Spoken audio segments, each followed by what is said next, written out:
నొప్పి మాయం సర్జరీ దూరం మోకాలు మరియు నడుము నొప్పులను ఇకపై భరించాల్సిన అవసరం లేదు. ఆపరేషన్ లేకుండా అత్యాధునిక చికిత్స Indo British advanced pain clinic సంప్రదించండి 9807556789. తెలంగాణ కాంగ్రెస్ లో కంగాళి పెరుగుతోందా? నాయకుల్లో ఎక్కువ మంది పైకి చెప్పుకోలేని ఒక రకమైన ఒత్తిడిలో ఉన్నారా? కొందరికైతే అసలు క్షణం ఒక యుగంలా గడుస్తోందా? దాని కారణంగానే గాంధీ భవన్ వాతావరణం సైతం మారిపోతోందా? అసలు పార్టీలో ఏం జరుగుతోంది? ఆ తరహా వాతావరణానికి కారణాలేంటి? నాయకులు ఇందుకు ఒత్తిడిలో ఉన్నారు. Let's watch. తెలంగాణ కాంగ్రెస్ నేతలు కొందరికి ఒకటే టెన్షన్ మీద టెన్షన్. ఆ ఒత్తిడిలో అసలు ఒక చోట కూర్చోలేకపోతున్నారట, నిలబడలేకపోతున్నారట, ముద్ద దిగడం లేదట, కునుకు రావడం లేదట. అధికారంలోనే ఉన్నారు కదా, ఎందుకయ్యా అంత టెన్షన్ అంటే అదే కదా అసలు సమస్య అని రివర్స్ అవుతున్నారట. ఇంతకీ అసలు విషయం ఏంటంటే, పార్లమెంట్ ఎన్నికలకు ముందు 34 మంది పార్టీ నేతలకు నామినేటెడ్ పోస్టులను ప్రకటించింది సర్కార్.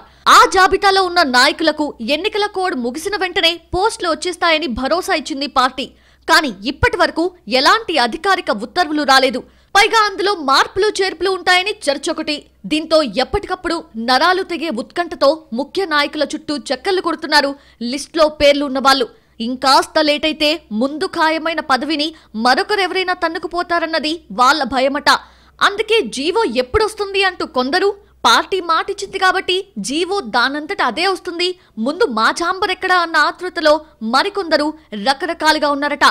2-3 రోజులుగా కొంతమంది నాయకులు బీఆర్కేఆర్ భవన్ కు వెళ్లి ఛాంబర్స్ ను చూసుకొని వస్తున్నట్లు తెలుస్తోంది. శాఖల వారీగా ఉన్న చైర్మన్స్ ఆ శాఖ పరిధిలో ఛాంబర్ వెతుక్కుంటూ ఉంటే, ఏ శాఖకు సంబంధం లేని కార్పొరేషన్ పదవులొచ్చిన వాళ్లు మేమేం చేయాలంటూ మదన పడుతున్నారట.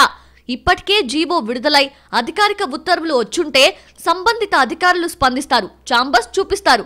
కానీ ఇక్కడ ఏమీ లేకుండా ఏదో హడావిడి చేసేస్తే ఎలాగంటూ అధికారిక వర్గాల్లో సైతం సనుగుడు వినిపిస్తోందంటున్నారు.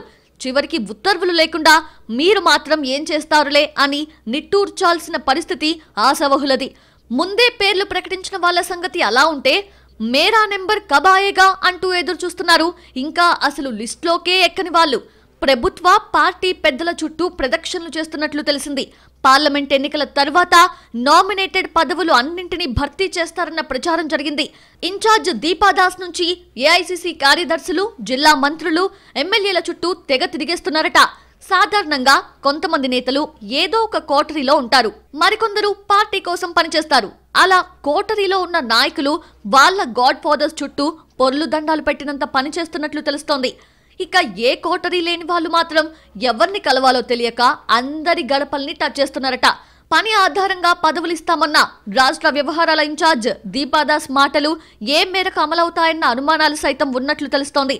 పనిచేసిన వారికంటే కోటరీ లీడర్స్కే పదవులొస్తాయన్న ఆవేదన కూడా గాంధీ భవన్ లో కొంతమంది నేతల్లో ఉన్నట్లు తెలిసింది. ఇప్పుడు ఫైనల్ లిస్ట్ వచ్చిందంటే మళ్ళీ 2 ఏళ్ల దాకా ఎలాంటి పదవులకు అవకాశం ఉండదనే టెన్షన్ లో ఉన్నారట నేతలు.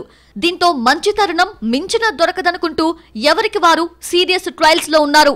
అటు లిస్ట్ లో ఉన్నవారు, ఇటు ఇంకా ఆశిస్తున్నవారు, ఇలా ఎవరికి వారు కంగారుగా ఉండటంతో తెలంగాణ కాంగ్రెస్ లో ఇప్పుడు కంగాలి పిక్చర్ నడుస్తోందంటున్నారు రాజకీయ పరిశీలకులు.